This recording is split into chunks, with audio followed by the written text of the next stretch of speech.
서울은 제가 봤을 때 고점이 아마 실거래가 기준으로 보면은 8월일 가능성이 높고요. 이 거래량이 보통 보면은 그 수요자들이 심리를 그대로 보여주는 거거든요. 안 살려고 그런다는 거죠. 그래서 조정 국면으로 일단은 진입을 했다, 저는 이렇게 보고 있고.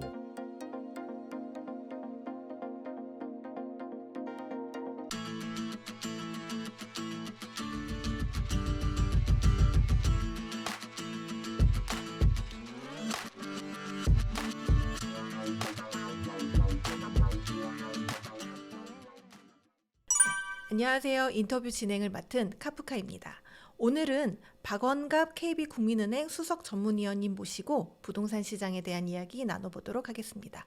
위원님 안녕하세요. 네, 반갑습니다. 네. 이렇게 초빙해 주셔서 감사드리고요. 아침에 이렇게 강남역 쪽으로 이렇게 걸어오는데 굉장히 오늘따라 날씨가 상쾌한 늦가을 날씨인 것 같습니다. 네, 오늘 이렇게 어려운 걸음 해주셔서 너무 감사드립니다. 네. 요즘 한국 부동산의 가장 큰 변화나 이슈는 무엇이 있을까요? 제 생각에는 두 가지 키워드로 말씀을 드리면은 정광석화, 그다음에 초양극화라는 두 가지 키워드로 말씀을 드릴 수가 있겠는데요. 포노사피엔스라고 그러거든요. 스마트폰이 이제 세상을 지배하는 어떤 현상, 혹은 스마트폰이 이제 삶의 표준이 되는 그런 세상에서는 모든 게 빨라요. 그러니까 이러다 보니까 생각보다 빨리 떨어지고 생각보다 또 빨리 반등이 오는 것. 그래서 마치 부동산 시장이 원래 이제 좀 둔탁하거든요. 이게 네. 무겁잖아요, 이게. 그런데도 불구하고 최근에 이제 정보가 워낙 빨리 전달되고 또 그게 또 모든 사람들이 다 같이 접하다 보니까 이 집단 사고라고 그러거든요. 그러니까 그룹 싱킹이라고 그래서 생각이 좀 비슷하고 또 무리지어서 움직이려는 경향, 군집 행동, 허딩 비헤이브 같은 이런 것들이 특징인데, 이러다 보니까 시장이 갑자기 확 바뀝니다. 네. 마치 그 바닷속에 있는 그 정어리떼 같은 거 보셨나요? 이렇게 네. 고등어떼 같이 조금만 자극을 줘도 확 방향을 틀어버리죠. 그런 어떤 현상들이 과거에 비해서 좀 심하게 나타난다는 거예요. 저는 이런 생각도 해봤는데, 이 100km로 달리는 코끼리떼예요. 네. 코끼리가 덩치가 크잖아요. 네. 부동산도 덩치가 크죠. 서울에 아파트가 지금 10여기나 하잖아요. 네. 그게 같이 달려가는데 속도가 거의 100km 달린다. 그래서 좀 약간 시장을 분석하기에 애로가 있죠. 이러다 보니까 이런 얘기도 하는 거예요. 분석하는 순간 구버전이 된다. 이런 얘기를 할 정도로 굉장히 빨리 움직이는, 마치 주식화되는 어떤 그런 모습도 있는 것 같고요. 두 번째로는 이제 더 그레이트 디바이드라고 그러는데, 이 초양극화의 서막 같은 느낌이 좀 들었어요. 최근에 반포의 그 국민주택 규모, 흔히 말하면 33평짜리 아파트가 60억을 네. 넘었잖아요. 그게 100에 건발라도 다 못 바를 텐데, 그게 일종의 소득의 양극화가 결국은 자산의 양극화로 이어지는 신호탄, 이렇게 저는 보고 싶고요. 그래서 아마도 이 인구 감소 시대의 두드러진 특징 중에 하나가 양극화예요. 특정 지역, 인프라가 잘 갖춰져 있는 지역으로 사람들이 모이는 거죠. 그래서 이제 도시 자체가 이렇게 외연으로 확장하기보다는 이렇게 뾰족하게 마치 타워처럼 그런 양상으로 이제 이어진다는 건데, 이렇게 되면은 우리가 이제 부동산 시장에서 어떻게 보면 차별화, 온도 차이 이런 게 굉장히 클 겁니다. 그래서 특정 지역만 가지고 부동산 시장을 얘기하기는 좀 어려워요. 옛날에는 이 동조화 현상이 강했거든요. 네. 하다못해 강남이 오르면은 강북이 오르고 수도권이 오르고 지방도 오르는 이런 모습들이 나타났단 말이에요. 이게 물결효과라고 보통 얘기를 하는데, 그런 것들이 이제 물결이 끊기는 그런 어떻게 보면 굉장히 심한 어떤 격차 현상들이 좀 두드러진 게 아닌가, 이런 생각들을 좀 해보고 있습니다. 네. 지금 말씀하신 것처럼 올 여름까지만 해도 뜨거웠던 부동산 시장이 최근에 가격도 그렇고 거래량도 그렇고 굉장히 급랭하는 모습을 보여주고 있는데요. 실제 현장 분위기도 그러한가요? 그렇죠. 사실상 지금 2024년 4분기는 2023년, 말하자면 작년 4분기와 거의 데자뷰 같아요. 이게 이제 복사판 뭐 그 정도는 아니지만 질 들레저가 얘기하는 뭐 차이의 반복은 하는데 약간 차이는 있습니다. 근데 전반적으로 패턴이 좀 비슷한 측면이 있다 이렇게 보고요. 다만 서울 수도권 기준으로 보면은 지난해 4분기만큼 급격한 조정은 오지는 않을 것 같고 저는 약간 완만한 조정이 시작됐다 이렇게 저는 말씀을 드리는데요. 그러면 무슨 근거로 그러면 조정이 됐다고 얘기를 하느냐? 그러면은 이게 시장 흐름을 내다보는 선행 지표들이 이제 몇 가지가 있는데요. 일반적으로 거래량도 보기도 하고 또 그 랜드마크 아파트의 뭐 시세 흐름, 그다음에 이제 한국부동산원에 있는 아파트 실거래가 잠정 지수 이거를 좀 저는 눈여겨 보는 편인데 이게 가장 빠른 것 같아요.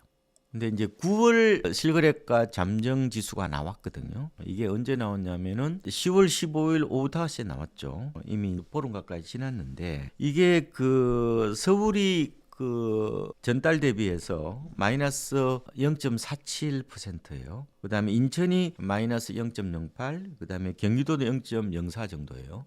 근데 경기도하고 인천은 약 보합이 미미하잖아요. 그죠? 이거는 방향성을 틀 수 있어요. 근데 서울이 지금 마이너스 0.47이라면은 요거는 좀 방향성을 조금 틀기는 어렵지 않을까 이렇게 보고 있고, 물론 결과치는 11월 15일 가보면 알겠죠. 그런데 어쨌든 약간 좀 상승세가 좀 꺾인 것 같다 이렇게 보고 싶고요. 그래서 아마 서울은 제가 봤을 때 고점이 아마 실거래가 기준으로 보면은 8월일 가능성이 높고요. 작년은 9월이었습니다. 네. 약간 한 달 작년보다 한 달 좀 먼저 움직이는 것 같아요. 작년에 거래량 피크가 서울 기준으로 보면은 8월이었거든요. 네. 올해는 7월이에요. 7월이 지금 9,028건인데 우리나라에서 이제 보면은 2006년도부터 작년까지 보면은 서울 지역에서 월 평균 아파트 거래량이 한 6,040건 근처거든요. 그리고 9,000건 넘어섰다는 것은 연끌 매수가 많았다는 거죠. 그런데 8월에 가서 이게 6,332건이었고 9월은 이게 뚝 떨어졌어요. 한 3,000건이 안 될 것 같습니다. 그러니까 이제 우리가 7월 거래량의 3분의 1 토막이라고 보면 되는데 이 거래량이 보통 보면은 그 수요자들이 심리를 그대로 보여주는 거거든요. 안 살려고 그런다는 거죠. 그래서 조정 국면으로 일단은 진입을 했다 저는 이렇게 보고 있고, 그러면은 제가 작년하고 어떻게 보면은 약간 데자뷰나 아니면은 뭐 어게인 2023년 이런 얘기를 하는데 약간은 온도차는 있을 수 있다고 말씀을 드린 이유는 일단 비슷한 점을 보면은 거래량하고 가격이 거의 뭐 한 달 차이로 지금 약간 꺾이는 거는 비슷하다 이렇게 볼 수가 있고요. 그런데 뭐가 또 비슷하냐면은 대출 규제가 좀 비슷해요. 작년 이제 9월 말에 특례 보금자리론 일반형 판매가 중단됐고 또 50년 만기 모기지도 이제 없어졌죠. 그거하고 이제 9월에 뭐 스트레스 2단계 비슷하잖아요. 대출 규제를 한다는 것은 시장에 어떻게 보면은 유동성, 그러니까 뭐 이게 못 들어가게 물기를 막아버리는 거하고 비슷한 거예요.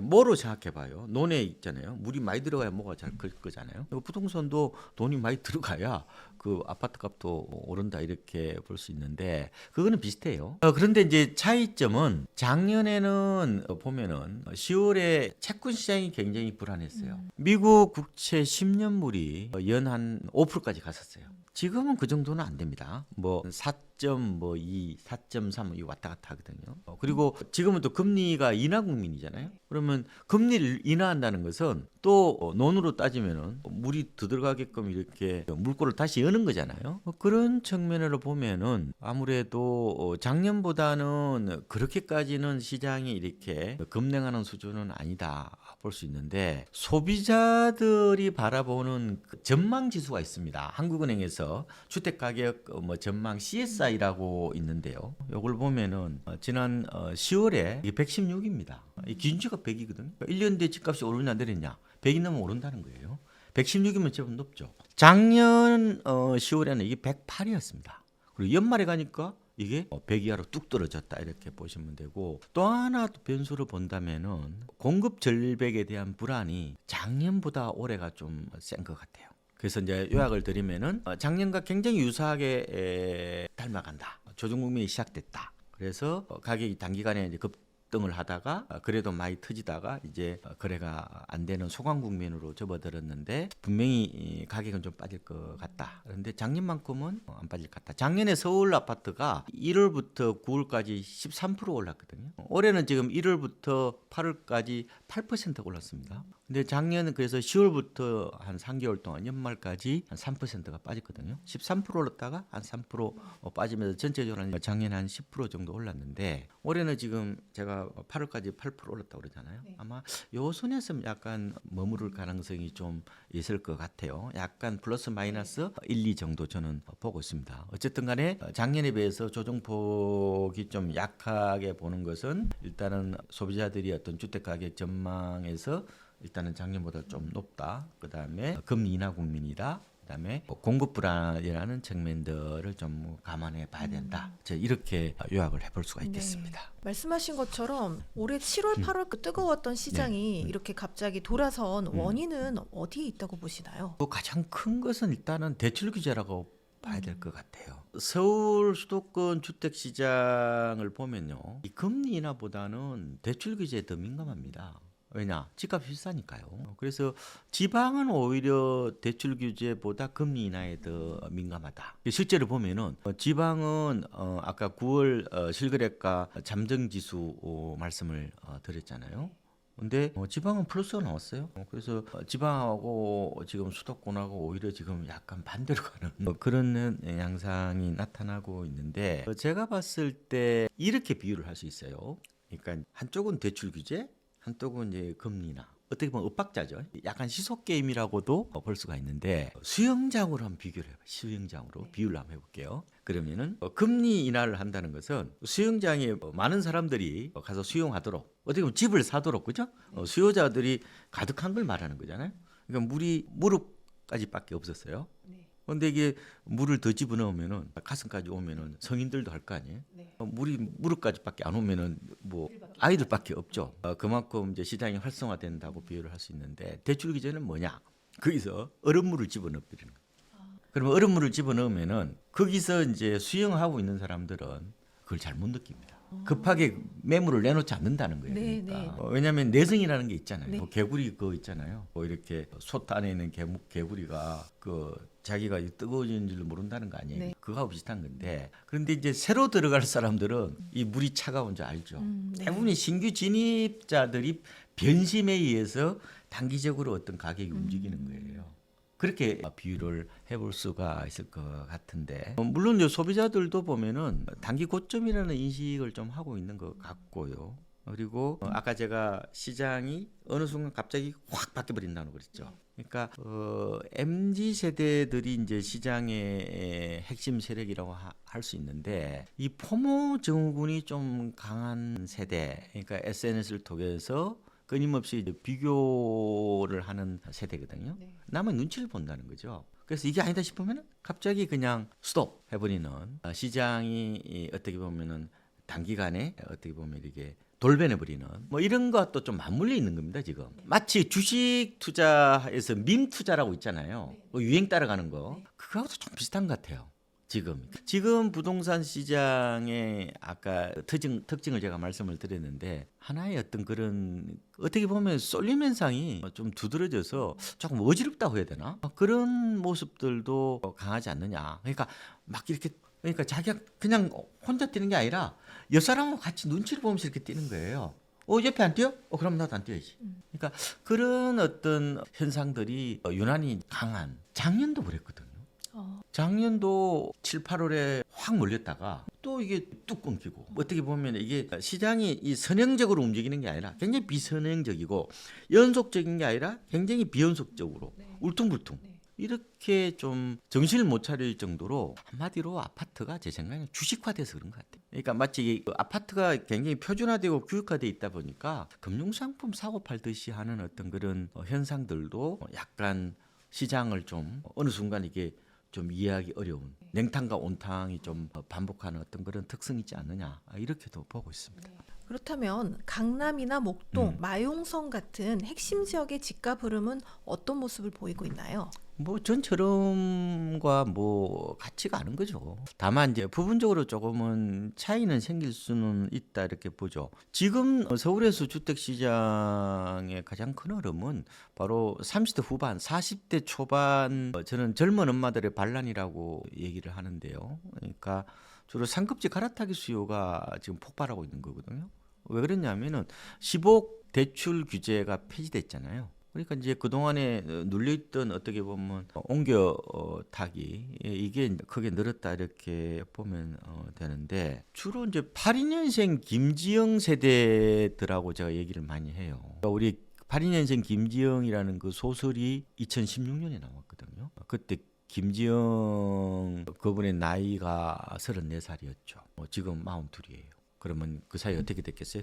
아기를 이제 가졌겠죠. 그러면은 애가 아마 한 5살이나 6살 정도 됐을 거예요. 근데 원래 서울 외곽에 24평 아파트에 살았어요. 근데 그 사이에 돈이 모였을 거 아니에요? 근데 그때처럼 갭 투자를 하겠어요? 2016년만 하더라도 서울의 아파트 전세가 비율이 그해 6월에 75.1%가 되었습니다. 그러니까 내 집을 1억짜리면은 2,500만이면 산다는 거죠. 지금은 53%, 54%밖에 안 돼요. 그러니까 내가 돈도 모였고 그때처럼 살지도 않을 거면서 집을 장만하기도 투자하기도 좀 그렇고 그렇잖아요. 그래서 지금은 정주 공간으로서 내 집을 장만하려는 수요가 좀 많다 이렇게 보시면 될 것 같고 그래서 당연히 목동이나 마용성이나 강남 이런 쪽으로 사람들이 이동할 거잖아요. 네. 최근에 서울에서 실거래가 기준으로 가장 많이 오른 데가 성동구하고 광진구예요. 강남이 아니라. 성동구가 어디예요?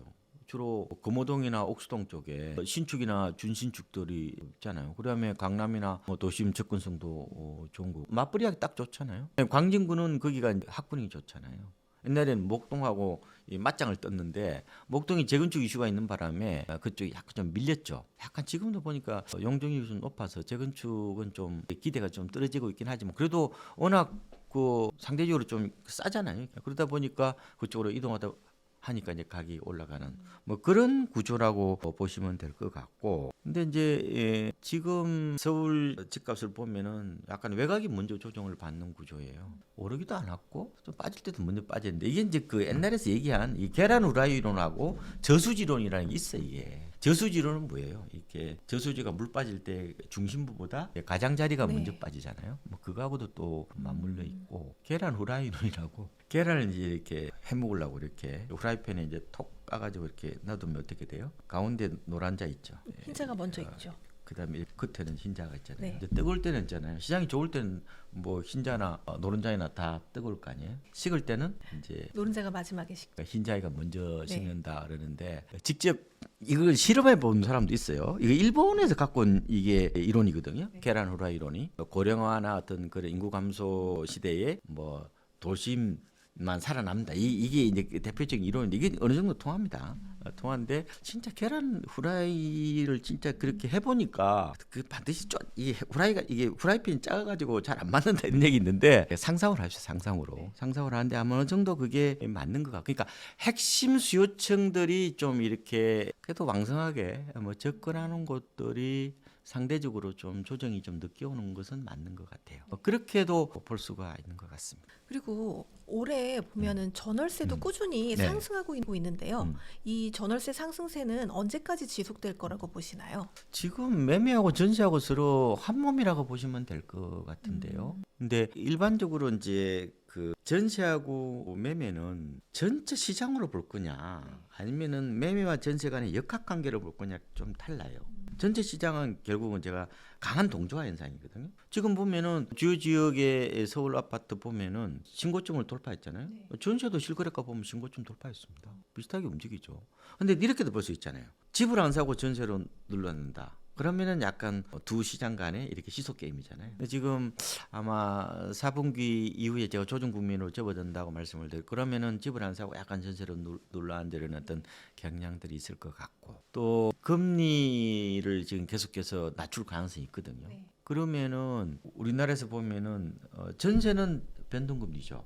네. 대부분 변동금리예요. 그럼 금리 인하에 어떻게 보면 민감도가 높아진다는 거고 우리나라에 지금 주담대 있잖아요. 집을 살 때 빌리는 주담대는 신규로 보면은 96%가 고정금리예요. 잔액은 한 65% 정도가 고정금리고요. 그럼 뭐예요? 금리 인하에 따른 어떤 그런 즉각적인 반응은 오히려 매매보다 전세가 더 빠르게 나타난다는 거죠. 그래서 제가 한몸이라고 말씀드렸지만 약간 온도 차는 있을 것 같아요. 그래서 매매는 좀 조정이 좀 오고 전세는 조금 상대적으로 상승률은 둔화되더라도 갑자기 푹 빠지지는 않을 것 같다. 이렇게 좀 보고 있어서 그렇게 심한 양극화는 안 나타나겠지만 약간은 미묘한 어떤 건 떨림 같은 차이는 있지 않을까 이렇게. 사실 또 전세의 상승보다 월세의 상승률이 굉장히 요즘 높다고 뉴스에 나오는데 어떻게 보시나요? 그거는 이제 그거는 조금은 달리 좀 해석을 해봐야 돼요. 그러니까 우리나라는 사실상 원룸이나 오피스텔 이런 일부 뭐 그 주택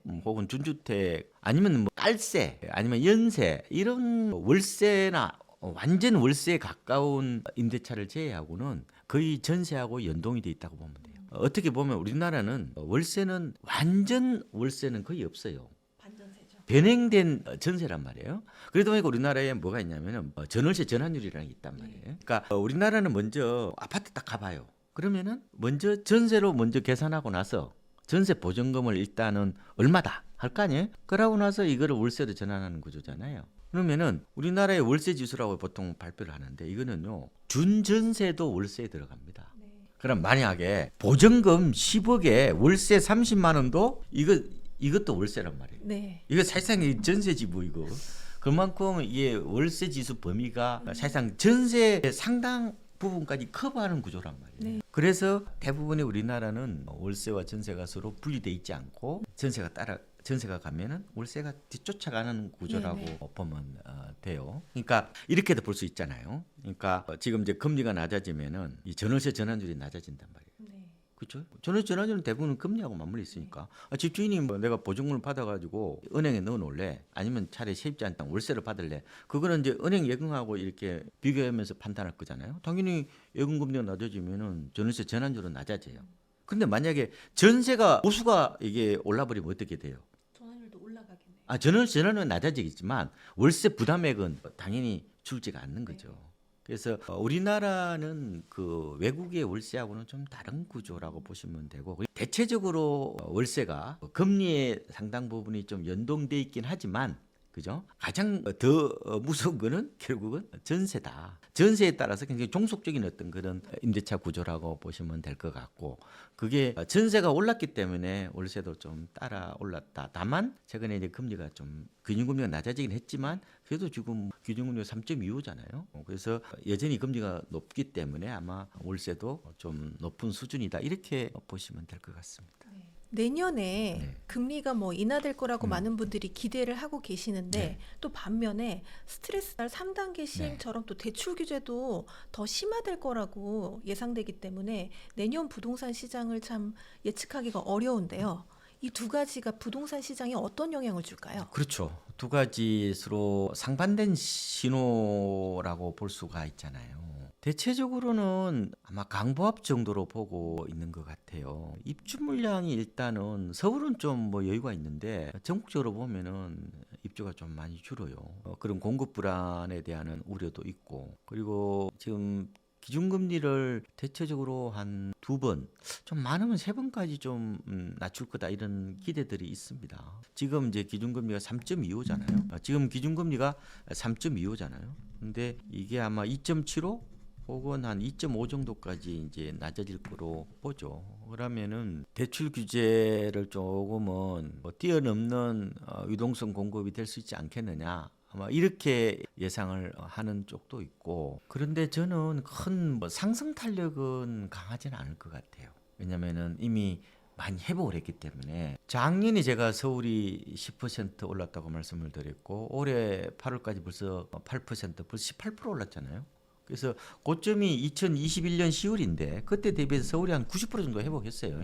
물론 신고가 갱신한 것도 있긴 하지만 실거래가 지수를 보면 90%까지 회복을 했기 때문에 그렇게까지 세게 아마 이게 치고 올라가는 그런 상승 내지는 강하지 않다고 이렇게 보고 있고 그래서 약간 출렁출렁할 수 있어요. 그래서 좀 시장이 막 갑자기 달아오르고 그럴 때는 조금은 발을 빼는 게 좀 좋을 것 같고 너무 급하게 이렇게 대시 안 하는 게 좀 좋지 않을까 이렇게 보고요. 다만 지금 여러분들이 시장을 바라보실 때 너무 담론에 빠지시면 안 돼요. 뭐 이런 게 있잖아요. 가장 곤란한 질문이 뭐냐면은 이게 일시적 상승입니까? 뭐 추세적 상승입니까? 그 말장난이잖아요. 그 말장난. 그게 뭐 어떻게 알아 그거를 알 수 있어요? 어렵죠. 아, 전문가들이 뭘 알아? 전문가들이 뭐 다 알아요? 전문가들 중에서 강남에 집인 사람이 어디 있어요? 없어요. 너무 그렇게 연연하시면 안 된다고. 그러니까 그 핵심은 이게 지금 이렇게 보시면 돼요. 아까 이제 고점 대비 서울이 한 10% 정도 낮다고 그랬잖아요. 그러니까 점차적으로 출렁거리면서 이렇게 회복되어 가는 과정이죠. 그런 측면으로서 보시면 되지. 이게 너무 막 이렇게 직선적 사고 이런 것들은 좀 위험합니다. 왔다 갔다 출렁출렁 거리면서 이렇게 고점으로 올라가는 거지. 그래서 항상 이게 너무 타이밍 재지 말고 제가 자꾸 이제 가격 메리트 보고 판단하라고 하는 이유도 그런 측면이 있는 거거든요. 이제 부동산으로 돈을 버는 시대는 끝났다. 이렇게 이야기하시는 분들이 계시는데요.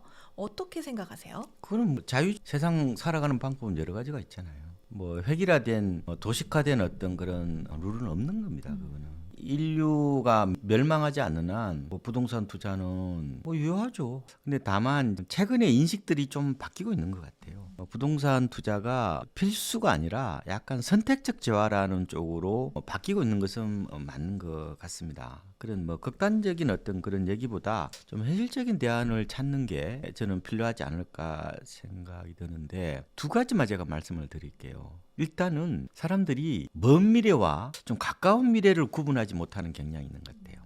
2년 뒤와 20년 뒤를 구분하지 못한다는 거죠. 그러니까 멀리 바라보면은 뭐 부동산 투자할 필요 뭐 있어요. 그냥 빨리 돌아가시면 되잖아요. 장기적으로 누구나 인간은 다 죽는다고 그러는데 뭐로 회사를 다녀요? 그러니까 그런 극단적인 어떤 감정이입은 제 생각에는 인생에 별로 도움이 안 되는 것 같은데요. 화풀이를 한번 해보는 거죠. 그렇잖아요. 뭐로 돈을 벌어요? 뭐로 회사를 다니고 뭘 학교를 다니고 어차피 다 죽을 건데 그런 이제 어떻게 보면은 말을 툭 뱉고 마는 어떤 그런 혹은 화풀이나 아니면은 감정 표출은 내 인생에 별로 그렇게까지는 이게 조미료는 되는데 주식은 안 되는 것 같은데요. 그래서 제가 이제 그러면 부동산 투자가 끝났다고 생각하시는 분은 저는 좋아요. 찬성. 제가 언제 집 사라고 뒤에서 등 떠밀지도 않았고 저는 강요하지 않아요. 본인의 선택입니다. 제가 이제 왜 이런 말씀을 드리냐면 옛날에는 이게 삶의 어떻게 보면 통과을이었단 말이에요. 네. 뭐 지금 개인이 지금 부동산 투자를 뭐 합니까? 오피스를 사요? 그런 사람 별로 많지는 않아요. 대부분이 뭐예요? 아파트를 사죠. 우리나라에서는 전체 주택의 64.6%가 아파트란 말이에요. 1260만 채가 지금 아파트인데 그러니까 대부분이 아파트를 산다는 거예요. 이때 부동산 투자는 아파트 투자로 돈 버는 시대를 지났다고 뭐 같은 말이라고 맥락이죠. 보시면 네. 되죠. 그런데 옛날에는 이제 연애를 하고 결혼을 하고 그죠? 얘기를 이렇게 놓고 또 집을 장만하는 것은 살아가면서 일종의 이 계단 밟듯이 하나의 뭐 그냥 코스 같은 개념 뭐 이렇게 볼 수 있죠. 근데 지금은 누가 뭐 결혼하라고 뭐 부모님들이야 괴롭히지만 뭐 본인의 자유잖아요. 누가 뭐 그래요? 요즘 뭐 아기 낳는 것도 뭐 어떻게 보면은 저는 제발 좀 줬으면 좋겠지만 뭐 찡그족도 뭐 많고 집 사는 것도 저는 마찬가지라고 봐요. 그런데 며칠 전에 제가 군부대 강의를 좀 많이 했어요. 제가 군인들 사이에서는 제가 BTS보다 더 인기가 있습니다. 아이돌이 아이돌 재능 기부를 제가 많이 하는데 그래서 뭐 부대를 갔는데 똑같은 우리 그 사회자님 말씀을 하는 거예요. 집을 꼭 사야 됩니까? 묻는 거예요. 잘 됐다. 내가 안 그래도 제가 답변하려고 준비하고 있었다. 안 사도 됩니다.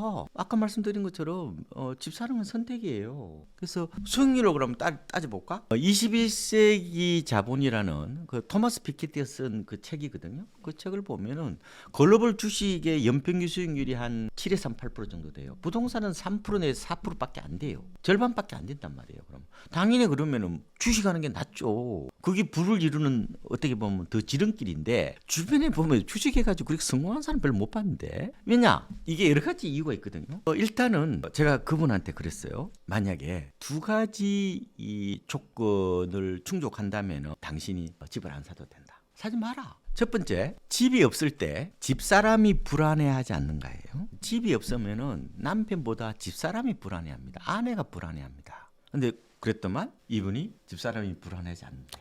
네. 왜 그러냐니까 관사에 같이 살고 있나 봐. 두 번째로 폭락이 왔을 때 두렵지 않느냐는 거예요. 그랬더만 뭐라고 했냐면 저는 폭락이 자주 왔으면 좋겠어요. 왜냐하면 더 싸게 살 수 있으니까요. 그러면 이게 마인드가 다른 건데 이거는요 인베스트라고 해서 투자자가 아니라 이거는 컬렉터거든요. 수집가 마인드거든요. 수집가 마인드는 가격의 변동성으로부터 어떻게 보면 스트레스를 덜 받습니다. 내가 이러죠. 미술 애호가예요. 어느 날 이게 이제 화랑가에 세무조사가 닥쳤어요. 그래서 막 헐값으로 가령 뭐 좋은 작품을 이렇게 막 싸게 파는 거야. 세일하는 거예요. 뭐 가령 뭐 김환기 작품 이런 거? 그럼 내가 평소에 사고 싶었는데 이게 거의 뭐 한 30% 정도 싸게 판대. 와, 내가 저 그림을 내가 갖고 수 있어? 그런 마인드잖아요. 그러니까 주식에서 내 수익률을 보는 게 아니라 내가 몇 주를 사느냐를 갖고 판단하면 이거 완전히 판단이 다른 거거든요. 그런데 이분은 오히려 수집가 마인드로 접근을 한다면은 이게 일반인들과 완전히 이 궤를 달리하는 거거든요. 주식은 어떻게 보면은 이게 종이 자산입니다. 바람 불면 다 날아가 버려요. 근데 대신 수익률이 높거든요. 그런데 이 변동성이 강한 장세에서 내가 살아남을 수 있는 방법은 바로 멘탈이란 말이에요. 이게 결국은 이 심리전에서 어떻게 보면 자신과의 싸움인데 저도 부동산 전문가로 저를 알고 있지만 저는 주식 담당 기자도 했고요. 저는 한국은행 출입 기자도 했고 저는 이쪽으로 87년 포철주부터 제가 주식을 했기 때문에 저도 그 심리 상태에 대해서 책에 많이 쓰는데 주식은 고수익이긴 한데 대부분 사람들이 지는 이유는 감정 조절 능력에서 실패하기 때문에 그런 거예요. 주식은 제가 보면은 테크닉도 아니고 어떻게 보면은 재주도 아니고 약간은 감정 조절 능력에서 실패를 하는 것 같아요. 나는 팔기 싫은데 이게 손가락에 팔고 오는 거예요. 이게 못 견딥니다. 이게 수익은 고통의 이자료이기 때문에 못 견뎌요. 물론 이제 뭐 데이 트레이딩을 잘하시는 분들도 일부 계시고 또 종목 분석도 잘하시는 분도 있죠. 그분들은 애널리스트고 완전히 전업 투자자잖아요. 제가 말씀드리는 거는 개인 회사원들이 투자했을 때 성공 확률을 말하는 거예요. 5%밖에 안 됩니다. 성공 확률이. 그래서 이분은 제가 그랬잖아요. 일단은 집사람이 불안해하지 않아. 그다음에 멘탈 게임에서 이 자기 극복 뭐 옛날에 뭐 극기 복례 이런 말 있나요? 그것처럼 거기서 나름대로 강한 멘탈이 있는 분이라면은 저는 부동산을 안 하는 걸 오히려 주식에서 성공하는 확률이 더 맞다. 그래서 제가 부동산 투자로 돈 버는 시대를 끝났다 이렇게 얘기를 한다면은 문제는 목돈이 있는 사람이 이런 말을 해야 되죠. 목돈이 없는 사람은 이게 이 안에 들어올 그 어떻게 보면은 시장에 진입할 어떻게 보면은 구매력이 없는 분들일 수가 있어요. 그러면은 그럼 부동산을 투자 안 하고 그러면 뭐 할 거냐는 거예요.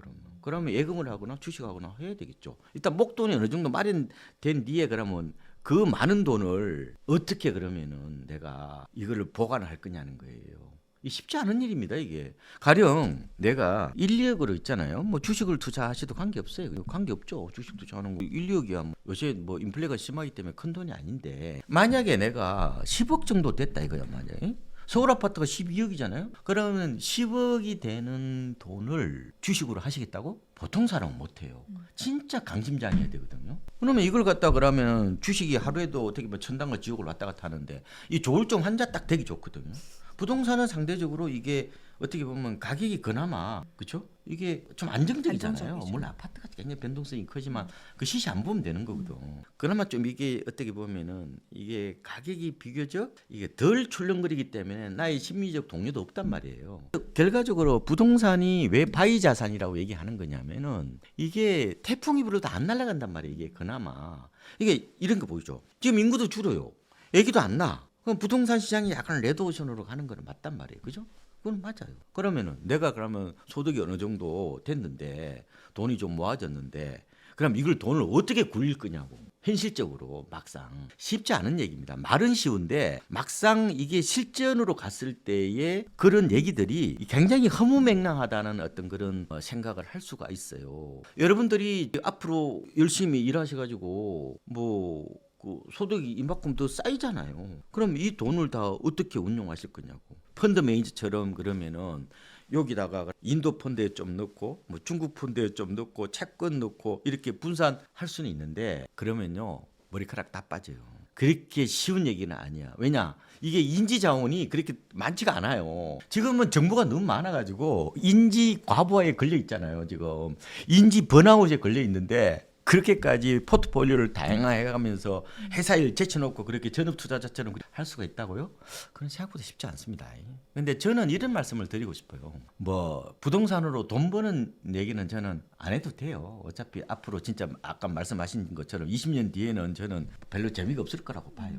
근데 한 4, 5년 정도까지는 저는 나쁘진 않을 거라고 보고 그러면은 내가 여기에 대비해서 말만 떠들지 말고 좀 실천적인 어떤 플랜 같은 걸 좀 담보를 좀 하는 게 좋지 않을까. 그렇다면 살 집은 있어야 되잖아요. 안 그래요?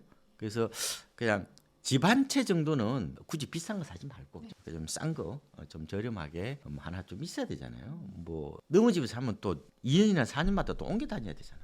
옛날에 원시대 한번 생각해봐요. 이게 내 동굴과 나무의 동굴이 있는데 나무 동굴 빌려 쓰는 사람이 행복할 것 같아. 내 동굴 쓰는 게 행복할 것 같아. 내 동굴 써서 행복하. 그렇게 그냥 홈으로 보면 돼. 쉘터로 보면 되거든요. 은신처나 뭐 삶의 어떤 그런 어떤 쉼터 이런 개념으로 좀 바라보시고 그래 작은 집 하나 있어야 돼요. 그게 뭐 일본처럼 가든 뭐 미국처럼 가든 중요한 게 아니라 어쨌든 집은 하나 있어야 돼.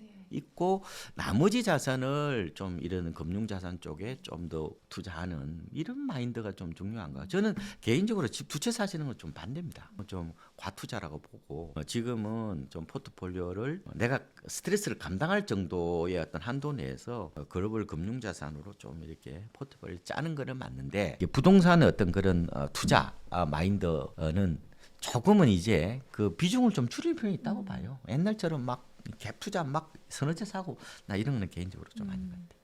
그러니까 부동산 투자는 할 필요 없는데 살 집은 하나 있어야 된다. 네. 뭐 이런 정도만 좀 이 부분에 대해서 말씀을 드리겠고 그 다음에 내가 주식을 투자하는 게 훨씬 나은데 막장 실전 게임에 가서 내가 가격으로부터 휘둘림을 당할 수 있거든요. 어떻게 보면 멘탈이 다 뺏깁니다. 이 가격이 엄청나게 급등나가는 상황에서는 그런 경우에는 회사 일을 못 해요. 본업에서 어떻게 보면은 경쟁력을 잃어버릴 수가 있기 때문에 가장 중요한 것은 저는 내가 부자 되는 방법은 저는 본업에서 성공해야 된다고 봅니다. 노동을 통해서 내가 전문가가 되어서 거기서 내가 말하자면은 소득을 채굴해야 되지 원화를 채굴해야 되지 투자를 통해서 부자가 되는 것은 생각보다 그 몇 퍼센트 안 돼요. 수익 생각보다 대부분이 보면은 거의 다 말을 안 해서 그렇지 거의 뭐 블랙 히스토리 보면요 들어보면은 다 틀렸어요. 그냥 소리 없이 다 틀려가지고 내가 아픈 얘기는 잘 안 해서 그렇지 너무 얘기요 터졌다는 얘기 잘 안 하거든요. 왜냐면 내가 약간 바보같이 좀 이렇게 비치는 것도 있고 그래서 속 얘기는 잘 안 해요. 근데 대부분이 보면은 다 보면은 뭐 말 못할 다 역사가 다 있는 것 같습니다. 네. 네. 그렇다면 내 집 하나는 있어야 하는데 물론 이제 너무 시점을 재지 말라는 네. 말씀은 하셨지만 또 가격을 생각하면 어느 정도 시점을 생각해야 되잖아요. 지금 시점에 내 집을 마련하는 거는 어떻게 보시나요? 지금 우리가 이제 2023년 10월 말이죠. 좀 기다려야 돼요. 적어도 한 두세 달 정도 기다리면 좋을 것 같고 2025년에도 아마 시세가 쭉 올라가지는 못해요. 이게 말하자면 이렇게 보면 돼요. 마라톤 선수가 42.19km를 이렇게 뛰었어요. 너무 힘들어. 벌써 많이 올랐잖아요. 그래서 조금은 쉬어갈 수 있어요. 출렁출렁 거릴 수 있단 말이에요. 그럴 때 좀 가격 메리트를 보고 사시면 좋을 것 같은데 서울은 제 생각에는 실거래가 기준으로 보면은 2021년 10월 기준으로 보면은 고점 대비 한 15% 내지 한 20%. 수도권 지방도 한 20% 안팎. 요 정도 가격 메리트를 보고 판단하시라고 말씀을 드리고 타이밍 재지 말고 타이밍은 게으른 사람만 재는 거예요. 가령 이런 거죠. 이게 감나무 밑에서 하고 벌리고 있는 거예요. 그 감이 떨어져요. 그거보다는 오히려 온 동네 감나무 밑을 뒤져야죠. 그죠? 그럼 성한 거 있는지 아니면 상한 게 있는지 알 수 있을 거잖아요. 그래서 싸게 사는 게 중요한 거지 타이밍을 재는 것은 저는 결코 안 맞다. 역발상 생각보다 쉽지 않거든요. 그래서 제가 이런 말씀을 드리는데 그 마켓 타이머라고 그래요. 그거보다는 헐값 사냥꾼, 바겐 헌터 이걸 이제 헐값 사냥꾼이라고 그러는데 혹은 패테일 헌터, 극단값을 주워 먹는 헌터라고 그러는데 그런 식으로 마인드를 바꿔야 되지. 제가 작년부터 고점 대비 30%면 사셔도 됩니다 해도 말도 안 듣더라고 보니까. 꼭 그러니까 우리나라 사람들 재밌는 거죠. 아까 그 MZ 세대는 더 심해 이게. 이 군집 행동이. 꼭 친구 또 집사람 따라 사요. 꼭 옛날에 있잖아요. 뭐 친구 따라 뭐 찌개 지고 뭐 장에 놀러 간다고 얘기 있듯이 뭐 친구 따라 강남 간다. 네. 친구들이 집 살 때는 조심하셔야 돼. 친구들이 그냥 약간 관심 없을 때 이때 사야 되지. 이게 꼭 오를 때 사고 또 내릴 때 같이 팔려고 그래. 좀 그런 생각을 저는 조금은 탈출하는 게 좀 필요하지 않을까. 좀 혼자 생각하세요. 혼자. 자꾸 친구 눈치 보지 말고. 근데 최근 트렌드가 좀 양극화라고 하셨잖아요. 네. 오르는 곳이 계속 오르고 또 신축을 선호하는데 신축은 또 비싸고 그런데 지금 말씀하신 것처럼 고점 대비 아직 못 오르는 지역은 사실 이렇게 사람들이 선호하는 지역은 아니지 않나요? 그럴 수 있죠. 그래도 지금 재건축이 좀 덜 올랐고요. 구축이 좀 덜 올랐죠. 신축 선호 현상이 뚜렷한데 그래서 얼죽신이라는 말씀 들으셨죠. 네. 그 저작권자가 접니다. 제가 이제 똘똘한 한치에서 두 번째로 제가 유행을 만들어냈는데 얼죽신이 이제 얼어 죽어도 신축이라는 거예요. 원래 그게 지난 5월 28일 날 제가 블로그에 올렸던 글이에요. 원래는 그게 얼죽새였어요. 얼어 죽어도 새집이라고 그랬는데 그게 이제 욕이라고 그러더라고. 얼어 죽을 새끼야 그래가지고 욕이라고 해서 그래서 얼죽신으로 바꾼 거예요. 그래서 그 트렌드는 맞는 것 같아. 그 트렌드는 좀 더 갈 것 같아. 제 생각에는. 걔가 이제 얼죽신이라는 말을 만든 이유는 짧게 말씀드리면 세 가지인데요. MZ 세대들이 이제 풍요로운 시절에 태어난 선진국 국민이기 때문에 주거 만족의 중거점이 높다. 두 번째로는 극단적인 현재주의적 소비 경향, 플렉스, 까르핏 뭐 이런 거 있잖아요. 뭐 이런 거와 좀 맞물려 있는 어떤 흐름. 뭐 몸테크보다는 당연히 그죠? 지금 당장의 어떤 행복을 추구하는 어떤 그런 경향. 그리고 세 번째로는 요새 커뮤니티 워낙 잘 돼 있잖아요. 그 커뮤니티가 워낙 요새 아파트가 많이 진화한 거거든요. 그거하고 이제 맞물려 있긴 한데, 근데 막상 이제 현장에 가보면은 헷갈릴 거란 말이에요. 재건축은 당장은 아마 되지는 않을 거예요. 왜냐면 건축비가 지금 워낙 뭐 평당 한 지금 3.3제곱미터당 지금 900, 800까지 좀 내려오긴 했어요. 그리고 또 금리가 좀 낮아지면은 이주비 같은 부담이 좀 줄잖아요. 그러면 사업성이 조금 좋아져요. 근데 결국은 이제 최종 이제 종결자를 할 수 있는 이 제초한 문제 이 해결이 안 된단 말이에요, 지금. 정부는 폐지 쪽으로 얘기하고 있지만 민주당에서 지금 약간 당의 정체성하고 좀 맞물려 있는 것 같아요. 그러니까 지금 폐지가 쉽지 않아서 차기 정부가 누가 될지 또 누가 다수당이 될지 여러 가지 따라 약간 불확실성이 있어서 아마 지금 신축 쪽으로 좀 가고 있는데 저는 만약에 가격 메리트가 부각된다면은 굳이 신축을 고집 안 하고 오히려 저는 재건축을 살 수 있다고 봐요. 그리고 요사이 보면은 아파트들이 20년 정도 되어도요 그래도 새 집입니다. 2010년 이후에 우리나라에 고급화 바람이 부는 바람에 좀 집이 좀 오래됐는데도 낡아 보이진 않아요. 가령 우리가 잠실에 엘리트라고 있거든요. 엘스 뭐 리센츠 트리지움 이게 이제 2008년에 들어선 거예요 이거. 그럼 뭐 16년 됐잖아요. 내년 되면 이게 17년 된 거죠. 그래서 새 집이잖아요 가보면. 그래서 제 생각에는 아마 너무 신축을 고집하지 마시고 뭐 준신축 쪽으로 뭐 10년 넘은 거 뭐 이런 것도 저는 나쁘지 않다 뭐 이런 생각이 들고 막상 여러분들이 내가 뭐 신축을 사야지 아니면 재건축을 사야지 아니면 뭐 중신축을 사야지 생각은 그랬지만 현장에 가보면은 그 결론이 안 나와요. 생각했던 거하고 막상 가보면은 또 판단이 달라집니다. 그래서 자꾸 이제 뭐 부동산은 현장에 가서 답을 찾아라 이런 말씀을 드리는데 저는 이렇게도 말씀드리는데 판단이 안 설 겁니다 막상. 그래서 이제 이렇게 하는 거예요. 이제 점수를 매기라는 거예요. 저는. 네. 우리 엑셀 같은 데다가 보통 이제 항목별로 한 10개 정도를 이렇게 꼽는 거예요. 그래서 뭐 요새 리커더 척도 아마 논문 쓰신 분들 잘 아실 텐데 내가 막 역세권 1번 역세권 2번 준공연도 3번 세대수 그다음에 4번 그다음에 뭐 교육여건 이런 식으로 이게 쭉쭉쭉 보는 거죠 이렇게 그죠? 네. 그다음에 만약에 그러면은 역세권이면은 보통 역세권은 서울에서 출구에서 500m니까 네. 한 8분 거리거든요. 그러면은 우리 집이 한 뭐 200m 그러면은 얼마? 한 한 7점 정도 주는 거죠. 이렇게 리커더 10점까지. 쭉 그다음에 우리 집이 그러면 뭐 1000세대다. 그러면 한 7점 이런 식으로 이쪽에 점수 매겨 가지고 한 30개 정도 단지를 한번 점수를 매겨 가지고 상위 한 10개 정도를 골라보는 거죠. 그다음에 현장을 가봐요. 그럼 되잖아요. 상위 10개 딱 보면. 싼 거 보면은 그렇게 또 막상 가보면 또 마음에 안 들어요. 주방뷰라고 들어보셨어요? 주방뷰? 그러니까 뷰는 뷰인데 옆집이 보여, 옆집이. 네. 그래서 옆집하고 설거지하면서 얘기할 정도로 가깝다. 이게 거의 주방뷰거든요. 아니면 1층이나 아니면은 뭐 이렇게 그 큰 벽이 있다든지 하여튼 가보면 이 답이 나온단 말이에요. 그래서 네. 제가 이런 말씀을 드리는데 가서 가슴이 떨리면 살아. 가면 집을 사면 행복할 것 같아.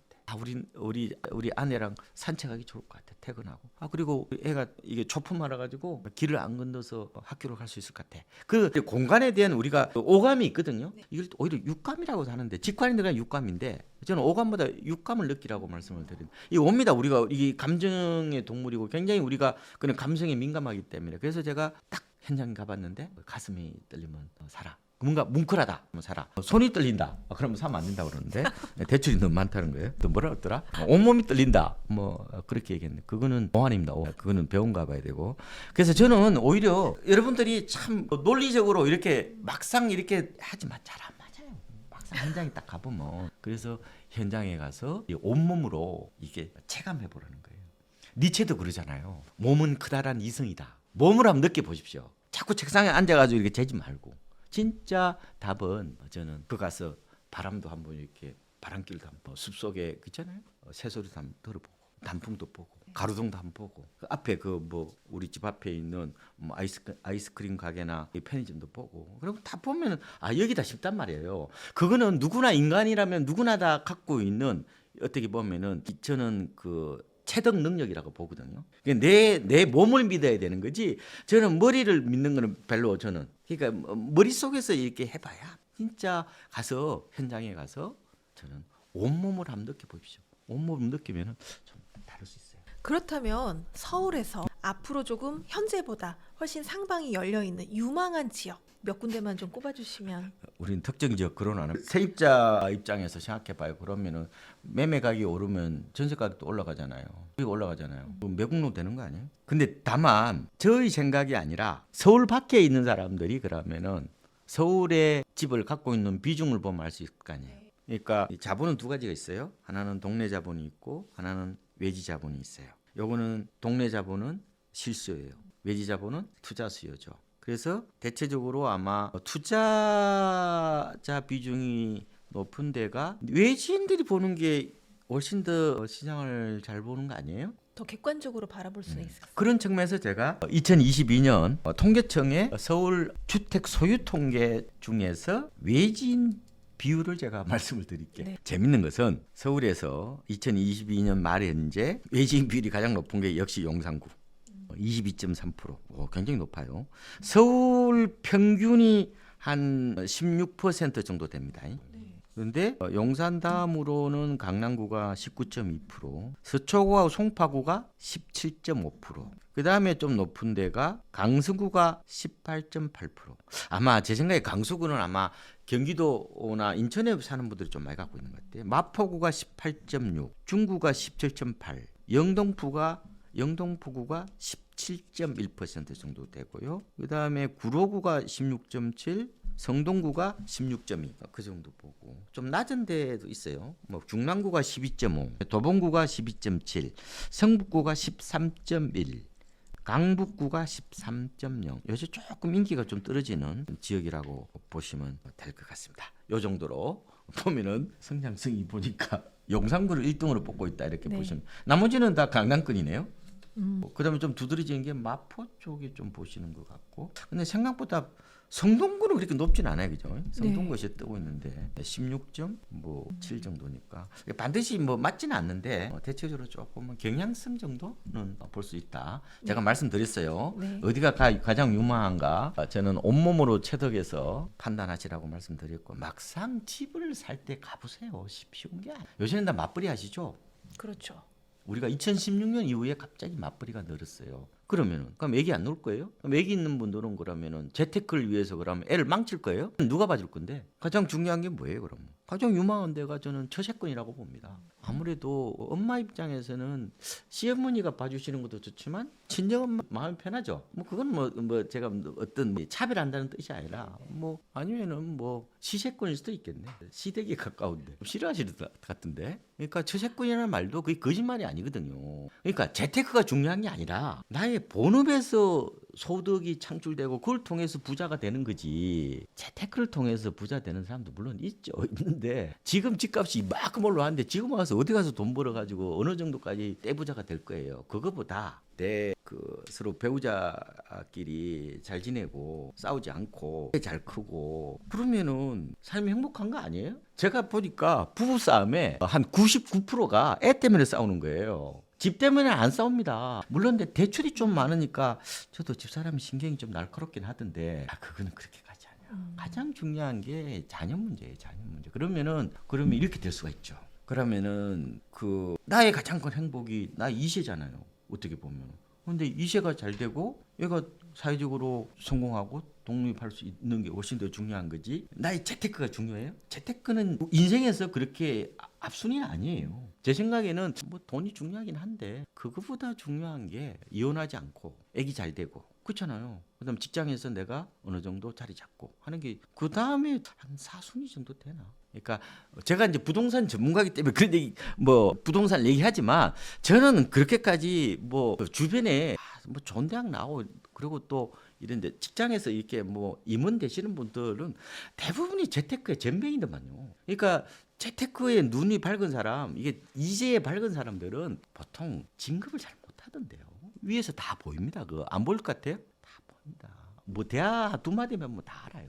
그러니까 진정한 삶의 성공이 뭔지 저는 물론 요새 젊은 세대들이 기본적으로 재무지능이 뛰어나고 그리고 어떻게 보면은 재테크가 삶의 일부가 되었고 뭐 투자 중독 세대라고 할 정도로 돈 되는 건 다 투자하는 그런 뭐 자본 친화적인 어떤 세대라는 것을 저는 인정합니다. 뭐 그건 어쩔 수가 없죠. 어쩔 수가 없는데 나는 그거보다 더 중요한 게 결국은 본업인 것 같아요. 자기 전문성을 확보하고 자기 어떤 본업의 경쟁력을 키우는 게 맞지. 부동산 하다 여기까지 왔나. 근데 어쨌든 저는 어제 그런 생각이 많이 들어요. 우리 아들한테 제가 그런 얘기를 좀 해야 되는데. 또 그래도 부동산에 관심 많으신 분들이 많고 또 실제 내 집 마련을 또 투자를 하시는 분들이 많으시기 때문에 제가 이거는 또 여쭤보겠습니다. 부동산으로 큰 돈을 버는 사람들은 네. 반드시 이렇게 한다.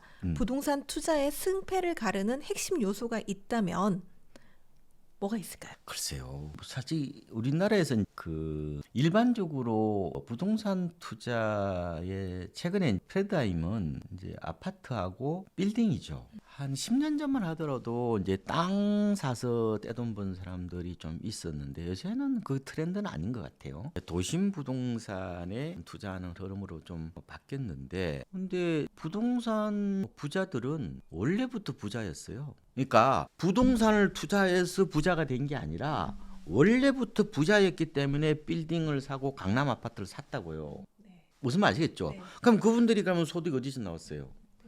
대부분이 부모를 잘 만났거나 아니면 사업소득이나 근로소득에서 나온 거죠. 그래서 저는 지금 세대가 만약에 이미 부자가 된 사람들을 벤치마킹해서 나도 저렇게 부자가 되겠다? 아마 저는 힘들다고 봅니다. 아니 지금 서울 아파트가 12억인데 지금 반포가 비싼 게 지금 뭐 60억이잖아요. 네. 어느 세월에 그러면 지금부터 그러면은 60억이 될 만한 아파트를 살래도 기본적으로 못해도 30억은 할 텐데 어떻게 해요? 그건 불가능하다고 보면 될 것 같고 저는 만약에 제가 젊은 나이에 부자가 되고 싶다면은 아까 말씀드린 것처럼 자기 전문성 확보를 통해서 일단은 미천은 어느 정도 좀 장만은 해야 될 것 같고 하여튼 1억이 다 모아야 돼. 1억이 다 모아서 이제 시작을 하되 저 같으면은 처음부터 부동산을 안 사겠어요. 차라리 조금은 금융자산을 통해서 좀 부를 좀 불린 다음에 부동산 시장에 진입하는 게 더 낫지 않을까. 최근에 실제 그렇더라고요. 최근에 그 아파트 사는 어떤 사람들의 그 자금 조달 계획서를 보니까 30대들이 보니까 자금 조달 그 내역서 가만 보니까 전체 한 17% 정도가 주식하고 채권이에요. 옛날에는 주식이 이제 패가망신이었잖아요. 지금은 그렇지 않고 다만 제가 봤을 때 종목은 잘못하면 자살골이고 아까 말씀드린 것처럼 이게 이제 그 콜렉트 마인드를 가지되 종목보다는 아마 지수 시장 전체를 사는 인덱스를 좀 꾸준히 투자하는 것은 적립식으로 그거는 좀 부를 일구는 좋은 방법이 아닌가. 그런 다음에 저는 돈을 좀 모아서 거주할 수 있는 데를 아파트를 사지 않을까. 왜냐하면 거주 안 하면 또 양도세가 많이 나오거든요. 네. 그런 방법으로 이제 부를 좀 일궜으면 좋겠는데 제가 보면은 부동산 투자에서 좀 부자를 최근에 봤는데 이분이 경매하신 분이에요. 경매는 이제 일종의 할인 매장인데 라면을 우리가 롯데마트나 이마트 가서 사는 거하고 비슷한 거거든요. 편의점 비싸잖아요. 매입가를 낮추는 게 가장 어떤 성공의 출발점이라고 보면 되는데 근데 제가 부동산에 잘하시는 분들을 보면은 좀 우직하다고 할 정도로 이렇게 좀 한쪽 방향으로 좀 가려는 그런 경향, 말하자면 좀 좌고우면하지 않는 경향이 좀 필요하지 않을까. 그러니까 너무 많이 생각하면 못해요. 그래서 생각의 다이어트도 필요하거든요. 대부분 사람들이 경매하시는 사람들 보면은 한 3분 하고 나서 지을 수 없다고 하네. 온갖 이유를 대서. 그러니까 우리가 보통 이제 목표를 위해서 달려가야 되는데 목표가 있잖아요. 그러면은 중요한 거는 이게 선호의 일관성을 간다고 그러거든요. 이게 한 번 먹은 생각을 이게 꺾지 않고 쭉 할 수 있는 어떻게 보면 의지력. 이게 어떻게 보면 의지 갖고도 안 되고 의식보다 무의식이 더 가까울 정도로 이게 아무 생각 없이 그냥 계속 하는. 근데 대부분이 생각이 많죠. 맞아요. 그래서 못 하는 거예요. 그래서 이게 옛날에 우리 어르신들이 보면 일념 통천이라. 한 번 먹은 생각으로 끝 가면은 하늘까지 통한다는 거예요. 일념 통천이란 말이 저는 그게 맞는 것 같은데요. 그러니까 조금 하다 보면은 자꾸 옆에 게 커 보여. 그거보다 그냥 한 번 먹으면은 내가 그 부를 이룰 때까지 계속해서 다른 생각을 안 하고 다른 음식을 먹지 않고 질릴 때까지 그것만 먹는 이거다 싶으면은 쭉 좀 이렇게 내달리는 약간은 그 우직함 혹은 진득함 이게 더 필요하다 이런 말씀을 드리는데 그래서 제가 우스갯소리를 이런 얘기 하거든요. 부동산은 그렇게 IQ가 높을 필요가 없다. 그렇잖아요. 요새 경매 같은 것도 보면 거의 분수익 99% 다 나옵니다. 대부분 아파트나 뭐 오피스텔 이런 것들은 뭐예요? 거의 다 단일 물건이기 때문에 복잡하지 않아요. 빌딩 같은 건 좀 복잡하지. 그래서 저는 오히려 경매가 여전히 좀 유망하다고 보는데 그러면은 내 만약에 IQ가 높다. 우리나라 평균 IQ가 106이거든요. 그럼 이걸 확 낮춰야 돼. 돌고래 IQ로 낮춰야 돼. 한 80이나 60 정도. 돌고래 60, 80인가요? 요즘 확 낮춰야 되니까. 이게 단순화해야 된다니까요. 생각이 너무 많아. 이 잡념이 너무 많아. 그러니까 오히려 많이 아는 것이 오히려 독이 될 수 있다는 그러니까 이런 말이 있거든요. 아는 것이 힘이다. 모르는 것이 약이다. 그러니까 이때 아는 것이 힘이다는 건 지식을 말하는 거지만 모르는 것이 약이다는 건 정보거든요. 정보가 너무 많아요. 지금은. 그래서 그러니까 이러다 보니까 사람들이 너무 많다 보니까 주변에서 너무 유혹을 많이 하다 보니까 결국은 한 방향으로 가지 못하고 이게 갈치자로 가다 보니까 이것도 저것도 아무것도 되는 게 없는 거예요. 그래서 저는 이거다 싶으면은 경매에 여전히 성공한 사람들도 많고 결국은 뭐 싸게 사는 게 장땡이잖아요. 그래서 그런 방향 쪽으로 저는 관심을 한번 가져보시되 거기에서 조금은 깊게 파셔야 될 것 같아요. 깊게 파서 적어도 전문가의 경지에 오를 정도로 조금은 하드 트레이닝을 좀 해나간다면은 충분히 저는 부를 이룰 수 있다 이런 말씀을 드리고 싶어요. 그러니까 그게 뭐 1,000만 원이든 뭐 5천만 원이든 1억이든 그렇게 하는 분들 많아요. 근데 이제 저같이 의지 박약하는 좀 힘들어요. 예, 저는 굉장히 의심이 많아가지고 의지 박약하라고 그러는데 좀 끈기가 있는 분들이 있는데 그러면은 대부분이 이게 혼자서는 못한단 말이에요. 혼자서는. 그래서 동호인을 만들기도 합니다. 끊임없이 나를 갖다가 한 자고우면이라고 그러잖아요. 못하도록 내가 한쪽 방향으로 이렇게 내 자신을 좀 이렇게 추진력을 갖고 좀 밀어낼 수 있도록 할 수 있는 여사람들의 도움을 좀 받는 것도 좋아요. 그 사람들하고만 어울리는 거죠. 그래서 세상에 내가 땀과 열정을 바치지 않고서는 성과가 보통 없습니다. 우리가 알고 있는 부자들은 부모를 잘 맞는 사람 빼고는 부분이 거의 아마 운도 일부 좀 따르긴 했지만 그거보다 뭐 땀의 저는 결과라고 보고 열심히 하다 보면은 행운도 더 많이 찾아옵니다. 가만 앉아 있으면 행운도 없어요. 그래서 저는 가장 중요한 게 내가 질릴 정도까지도 아이고 이제 신물이 난다 할 정도까지 좀 깊게 파보는 것도 좀 필요하지 않을까 뭐 이런 생각도 해보고 있습니다. 앞서 이야기해 주신 것처럼 지금 부동산이 완전히 과거 급등장과 비교했을 때처럼 이렇게 많이 상승한 게 아니라 조금 상승하고 지금 살짝 주춤하고 있는 모습인데 네. 이게 지금 어느 단계쯤 있다고 보시고 그러면 내년까지 쭉 어떤 흐름을 보일 거라고 보시나요? 지금은 서울 기준으로 보면은 고점이 2021년 10월인데 그때에 비하면 한 90% 정도 회복을 했으니까요. 거의 뭐 어깨 정도 왔다고 뭐 보면 될 것 같고요. 아마 2025년에도 고점을 이제 뚫기 위해서 계속 시도를 할 겁니다. 근데 정부가 이제 대출 규제 뭐 DSR 스트레스 3단계를 한다든지 하면은 또 주춤하겠죠. 또 금리를 또 낮출 수도 있거든요. 그러면 또 약간 또 오르기도 하고 또 이 공급 부족이라는 얘기들이 자꾸 좀 나오잖아요. 그럼 공급 불안이 심화되거나 뭐 전세까지 오르면 또 가격이 또 오르고 하는 어떤 거를 출렁출렁하면서 계속 그 정고점을 돌파하려는 어떤 그런 과정. 네. 그래서 지금은 상승이라기보다는 그냥 회복 과정이라고 보는 게 더 마음이 편할 겁니다. 네. 우리가 뭐 저 산 위로 보통 이렇게 등산을 가잖아요. 그러면 항상 오르막이에요. 아니죠. 올라가도 내려가도 네. 올라가도 이렇게 보면 마음이 편할 것 같아요. 뭐 네. 그렇게 보시면 될 것 같고 작년만 하더라도 지금과 같은 공급 불안 어떤 이 강하지 않았어요. 그래서 2025년에도 저는 여전할 거라고 보거든요. 그래서 지금 서울은 약간 여유는 있어요. 그래서 최근에 제가 124 자료를 보니까 서울은 작년이 36,000 입주 물량 아파트로 보면 올해가 27,000 내년이 한 35,000이에요. 그런데 아마 26년에 가면 한 7,900가구 정도 이게 툭 떨어집니다. 주로 공급 절벽은 2026년, 2027년부터예요. 네. 전국으로 한번 볼까요? 전국으로 보면은 작년이 36만, 올해도 한 36만, 내년에 26만, 2026년에 15만. 2027년대만 10만 가구도 안 된다는 그런 얘기가 있어요. 근데 그건 물론 이제 최종 데이터를 봐야 되는 거지만 어쨌든 공급 불안이 2026년부터 좀 이슈가 될 수가 있다. 사람들이 정보를 다 알고 있잖아요. 지금은 스마트폰의 특성은 바로 정보의 비대칭성 이런 게 이제 무너진다는 거예요. 시장이 어떻게 보면 즉각적으로 정보가 전달되고 딱 이게 다 알잖아요, 이제. 네. 이게 이제 그 유진 파마가 의한 이제 효율적 시장 가설하고 좀 비슷한 건데 이렇게 되면 어떤 일이 벌어지냐면은 사람들이 이걸요 미리 걱정을 하는 거예요. 선반영해 버립니다 벌써.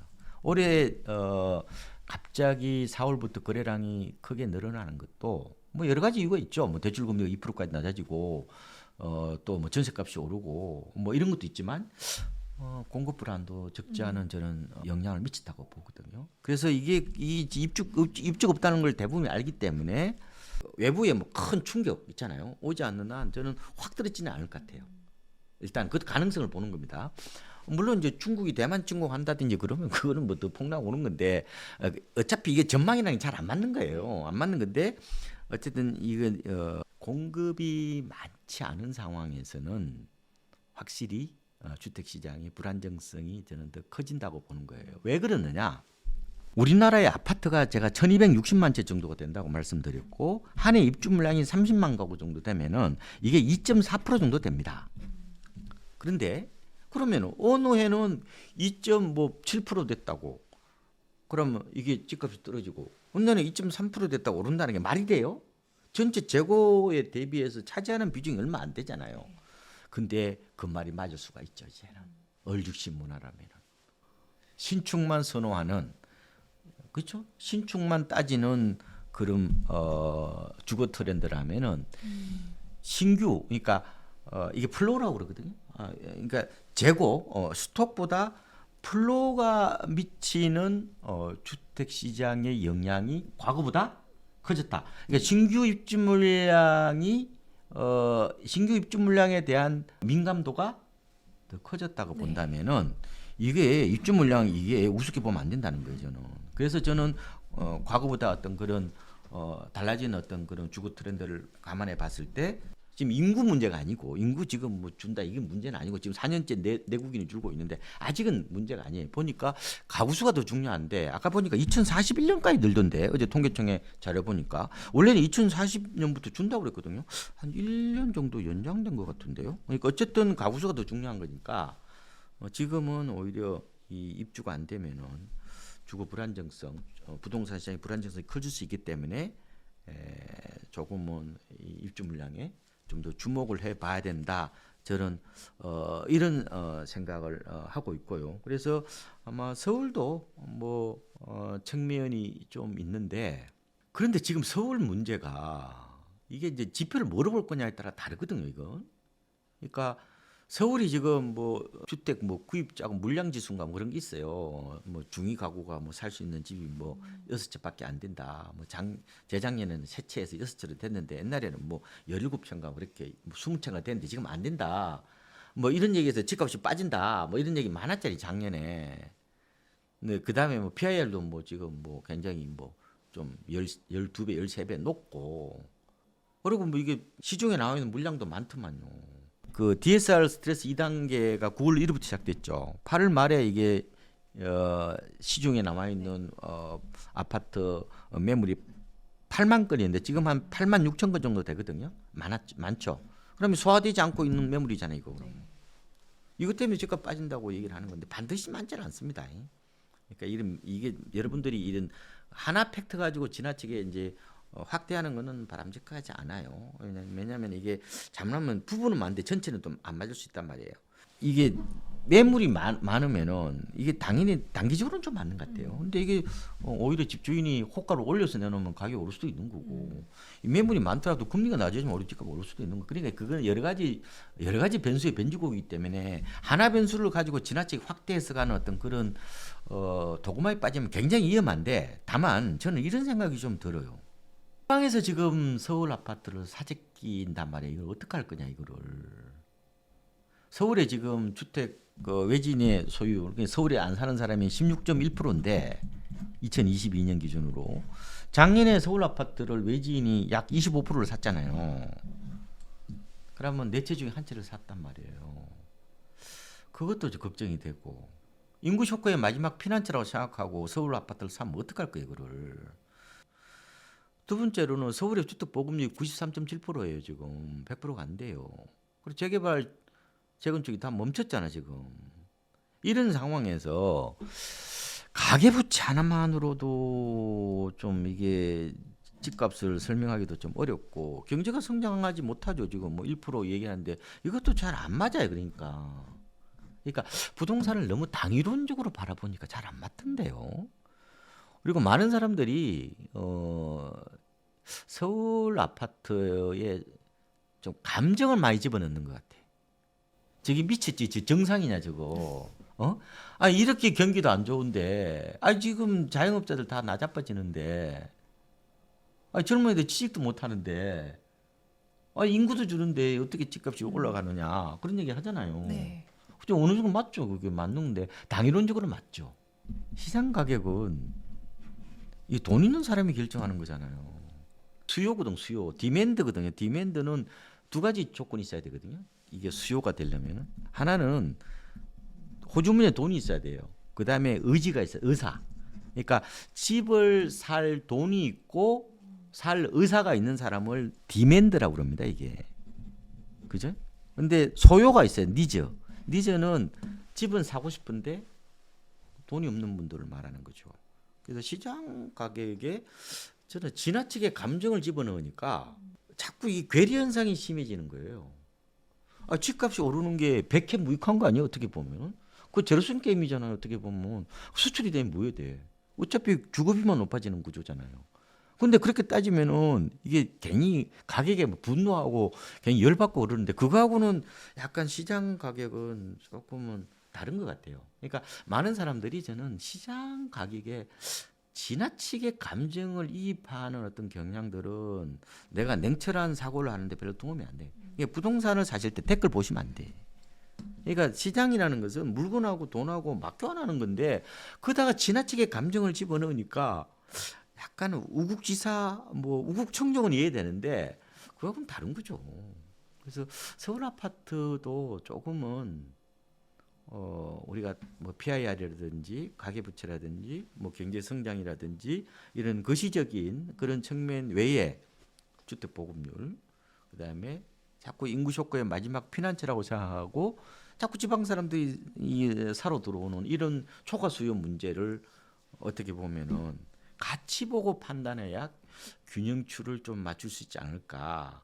그래서 어디까지 그러면 시장 가격 인정할 거냐? 참 이게 철학적인 문제예요. 그런데 제가 결론을 최근에 내린 건데 시장이 패닉 바잉에 달할 정도로 광기에 가까울 정도로 진짜 완전히 그런 거 있잖아요. 누가 봐도 미쳤다고 할 정도로 이럴 때는 시장 가격을 진짜 미친 거고 약간 평상시 때는 저는 좀 받아들이는 것도 괜찮을 것 같다. 왜냐? 시장이 나보다 똑똑할 수 있거든요. 우리나라 개인 IQ가 106이지만 시장은 3만이에요. 그래서 조금은 시장 가격을 받아들이는 것도 저는 나쁘지 않을 것 같다. 저도 감정적으로 받아들이기를 굉장히 저 거부감이 있습니다. 하지만 시장 가격은 나의 의지와 관계없이 돈 있는 사람들이 어떻게 보면 가격이 결정하는 거니까. 그래서 부동산은 기본적으로 이게 공매도가 없어요. 주식은 공매도가 있죠. 네. 공매도가 없습니다. 주식 부동산은. 그래서 결국은 낙관적 견해를 갖고 있는 유효 수요가 집값을 결정하는 어떤 그런 측면이 있습니다.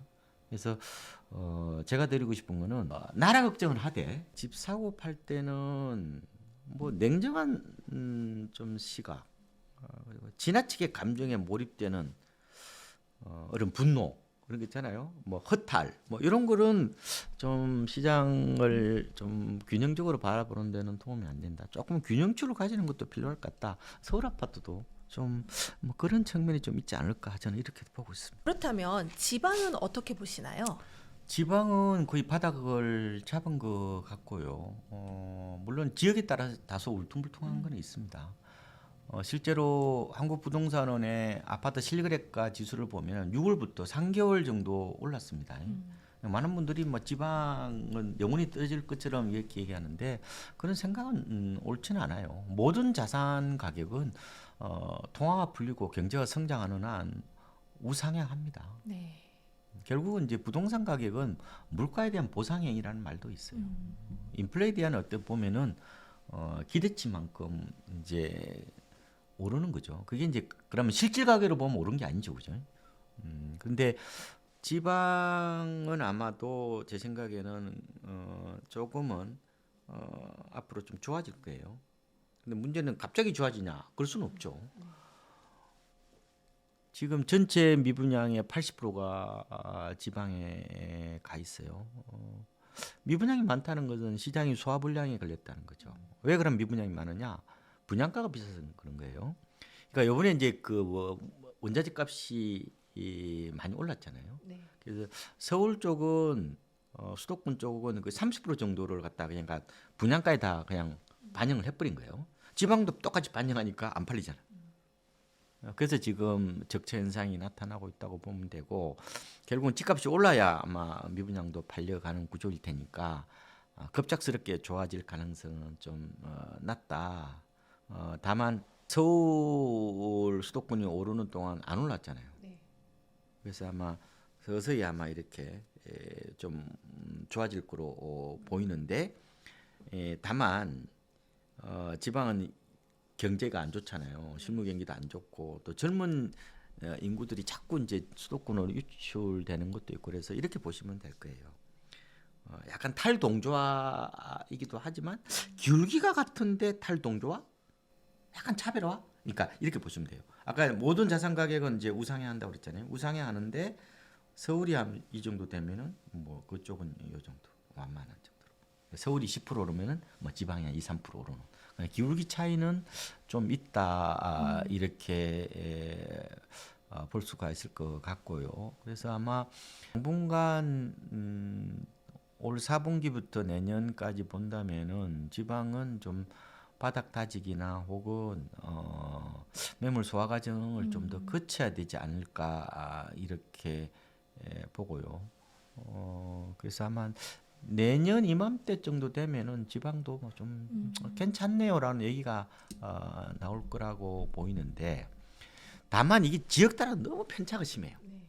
지방을 그냥 전체적으로 두루뭉실하게 보지 마시고 그러니까 좀 이게 해부를 해가지고 분해를 해서 지역 밀착형 돋보기가 좀 필요할 수도 있다. 그러니까 자기 동네를 보고 해야 되지 이런 거죠. 지역 방송을 들어야 된다는 거예요. 그러니까 전국 방송보다 뭐 그런 게 필요하지 않느냐 뭐 이런 생각을 해보고요. 역시 지방도 판단을 고점은 같습니다. 서울이나 수도권이나 다 지방이나 같은데 2021년 10월이 대부분 고점인데 그때 유동성이 밀올려서 그래요.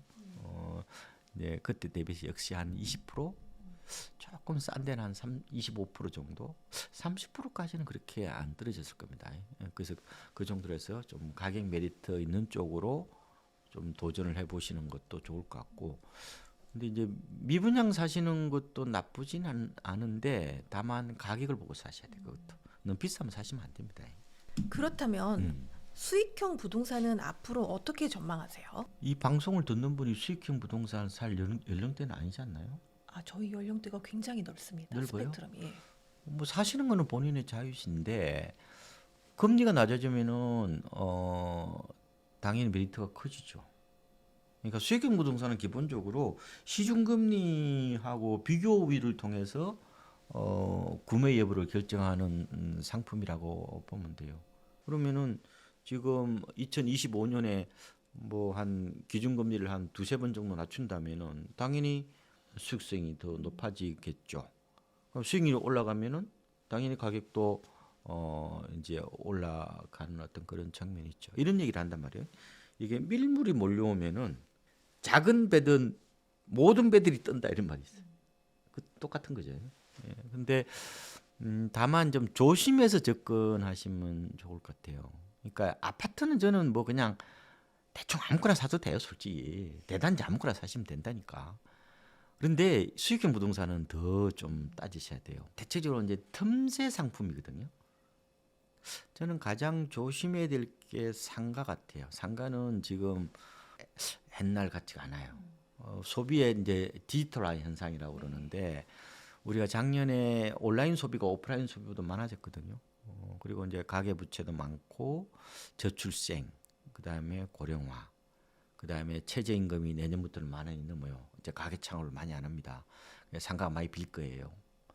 그런 측면에서 감안해 보면은 상가는 이게 저금리와 관계없이 지금 소비 패턴과 어떤 인구 구조 변화 이거로 아마 직격탄을 맞을 가능성이 커요. 그래서 옛날에는 아파트 단지 내 상가들이 일종의 안전자산이었는데 지금은 그렇게 보시면 안 돼요. 지금 뭐 혁신도시 이런 데 가보시면은 거의 절반이 비었잖아요. 앞으로 아마 상가의 미래일 가능성이 높아요. 그래서 그쪽은 조심하셔야 되고 뭐 주거용 오피스텔은 요번에 혜택이 좀 있잖아요. 그죠? 뭐 취득세, 양도세 뭐 종부세 혜택이 있는데 뭐 사시는 거는 관계없는데 매입가를 좀 더 낮추셔야 될 걸요. 저는 경매로 사시는 걸 좀 추천을 좀 드리고 틈새 상품은 매입가를 더 낮추셔야 돼요.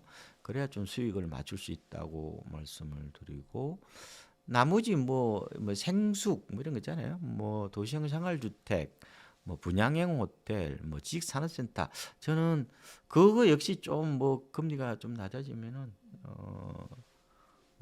좀 좋아지겠죠. 뭐 좋아지는데 그렇게 획기적으로 좋아질 가능성은 낮다.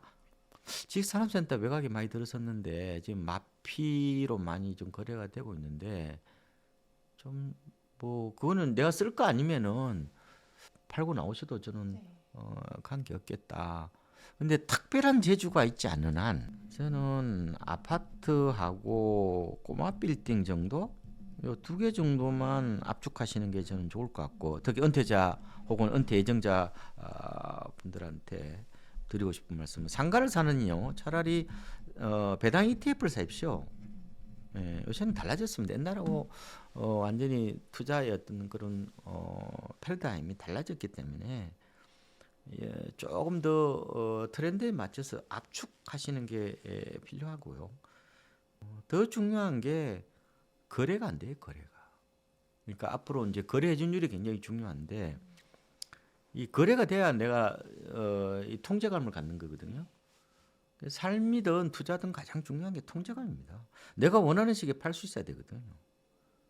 그나마 땅은 어떻게 돼요? 뭐 팔 수 있죠. 그리고 꼬마 빌딩 같은 경우는 뭐 가령 통건물이라고도 하는데 뭐 장사 안 되면은 뭐 다 헐고 땅으로 팔 수 있잖아요. 근데 구분 상가는 그게 안 돼요. 그래서 유일하게 이제 구분으로 돼 있는 부동산 중에서 황금성이 높은 게 이 아파트거든요. 네. 지방의 광역시 가보면은 전체 부동산 거래의 90% 가까이 아파트입니다. 앞으로 부동산 거래 안 됩니다. 이게 부동산이 잘못하면 지옥이고 감옥이고 무덤이 될 수 있어요. 앞으로 가장 중요한 게 부동산의 이 체크 포인트가 바로 이게 거래 회전율이에요. 거래가 돼야 된다니까요. 거래가 가면 갈수록 뚝뚝뚝 떨어지잖아요. 이게. 앞으로 그래서 부동산에 투자에 있어서 저는 수익성보다도 오히려 저는 황금성이 될 수가 있다. 유동성. 팔아야 팔릴 수 있어야 되잖아요.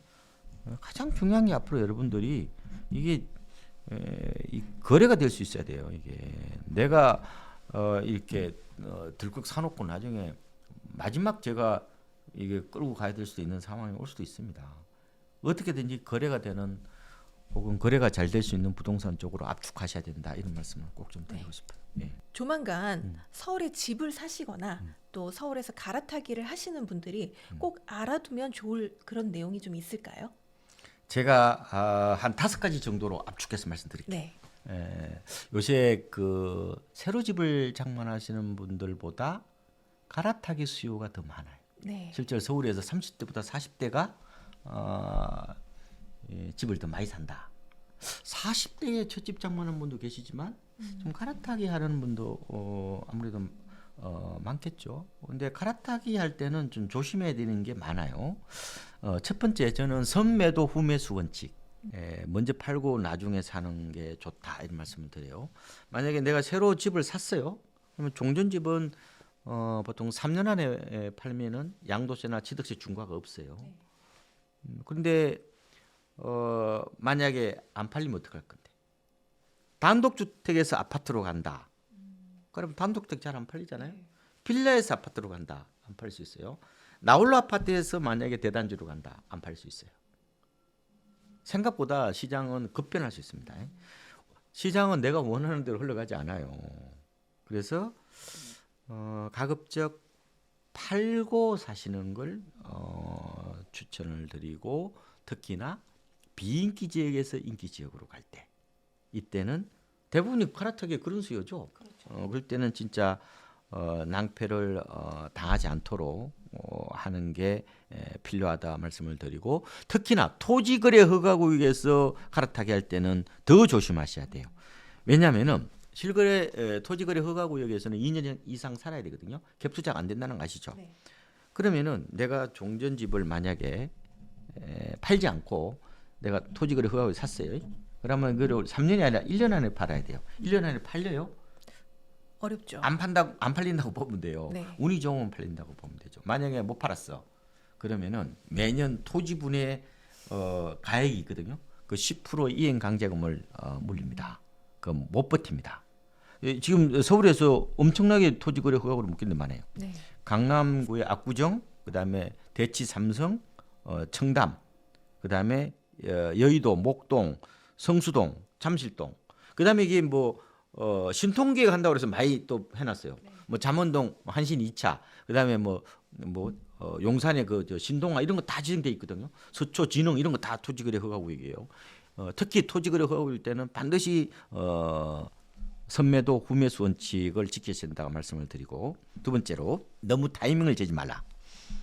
오늘 타이밍 재지 말라는 얘기를 많이 해요.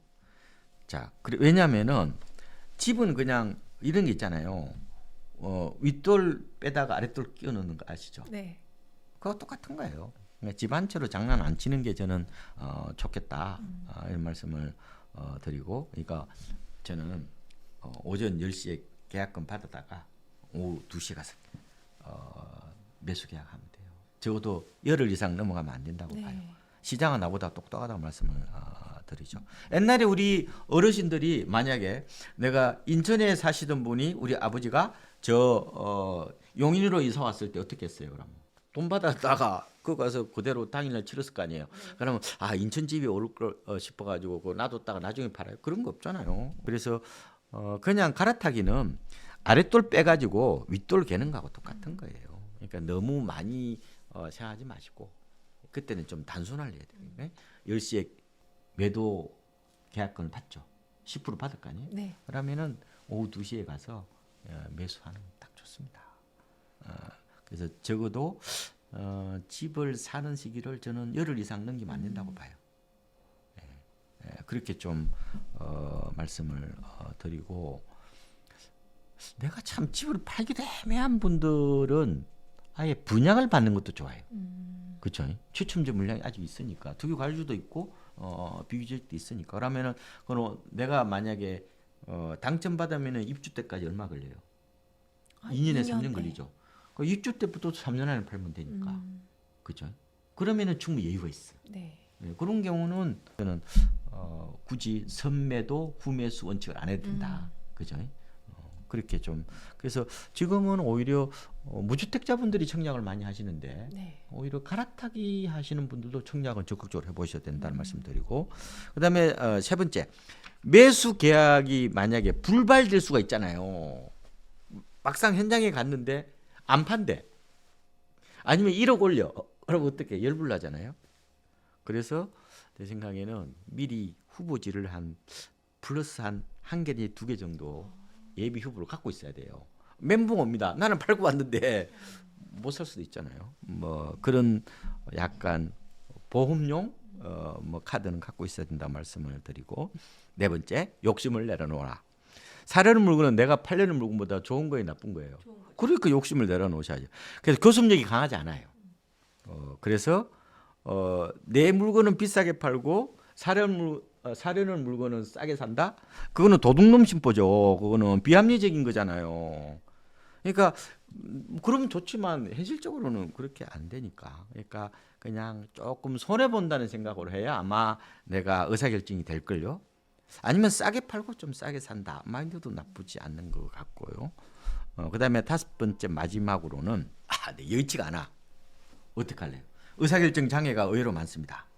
그러면 애 교육 때문에 만약에 저쪽으로 좀 좋은 데로 가고 싶은데 근데 문제는 혹시 판집이 더 오르면 어떡할까? 그런 오만 생각을 다 하잖아요. 네. 이 판단 실수를 내가 그럼 어떻게 극복할 거냐 이런 경우에 그리고 또 취득세하고 중개수수도 만만치 않잖아요. 그럼 어떻게 할래? 그냥 전세 놓고 전세 가. 그러니까 그냥 이거는 그냥 주거의 수평 이동이라고 네, 보시면 될 것 같아요. 아시겠죠? 네. 그래서 특히나 이 판단을 좀 하기 어려운 분들, 초보자 이런 분들은 어떤 매매에 따른 리스크를 최소화하는 방법은 혹은 실수에 따른 후회를 줄이는 방법은 그냥 전세 놓고 전세 사는. 뭐 그것도 좋은 거다 이런 말씀을 드려요. 제가 요약을 드리면은 첫 번째는 먼저 팔고 나중에 사라. 두 번째로는 너무 타이밍을 재지 마라. 세 번째로는 매수 계약 불발 가능성을 대비하라. 네 번째로 욕심을 좀 내려놔라. 다섯 번째 여의치 않다면은 전세 놓고 전세 살아라. 요 정도로 제가 정리를 해드리겠습니다. 네. 오늘 정말 긴 시간 동안 좋은 말씀 많이 해주셔서 너무 감사드리고요. 마지막으로 저희 성공의 진심인 구독자분들께 한 말씀 부탁드립니다. 저는 부동산은 가급적 유튜브를 안 보시는 걸 추천드리겠습니다. 저도 유튜브 출연을 많이 하는 편이지만 생각의 균형치를 잃기 좀 쉬워요. 이게 약간은 조회수 마케팅이 되다 보니까 너무 극단적이에요. 공포 마케팅이거든요. 금방 끝장난대 그냥 나라가 내일 모레 보면 한 1000번은 망했을 것 같아. 그런 어떤 공포를 끊임없이 주입을 통해서 약간 좀 더 이성적이고 냉정하게 세상을 바라보기보다는 괜히 이제 움츠러들고 하는 어떤 감정의 불균형을 좀 유발하는 경향이 좀 있는 것 같아요. 그래서 유튜브를 보시더라도 제 것만 보세요. 제 것만. 제 것만 보시고 항상 여러분들이 이 생각의 균형추를 가지고 하는 게 중요한 것 같아요. 그죠? 그래서 한쪽 얘기만 듣지 마시고 이게 중지를 모아보는 게 좋은 것 같아요. 중지. 그렇죠? 그래서 특히나 이제 어떤 특정 전문가들의 말에 경도되는 것만큼 위험한 게 없어요. 저 말도 좀 너무 그렇게까지 이렇게 몰입할 필요는 없고요. 저도 원 오브 댐이기 때문에 현명한 판단을 하기 위해서는 조금 더 뭐 전문가 분들 혹은 뭐 현장에 계신 분도 많고 아니면 우리 친인척 분도 많잖아요. 그래서 조금은 여러 사람 얘기를 많이 들어서 내가 좀 더 중심을 잡는 그게 더 중요한 것 같고 저는 전문가보다 오히려 대중의 지혜가 더 뛰어나다 이런 말씀을 드리고 싶어요. 그래서 요즘 뭐 SNS 많잖아요. 유튜브도 있고 뭐 블로그나 카페 같은 것도 많으니까 여러 어떤 채널을 활용해서 너무 이렇게 팬덤처럼 빠지지 마시고요.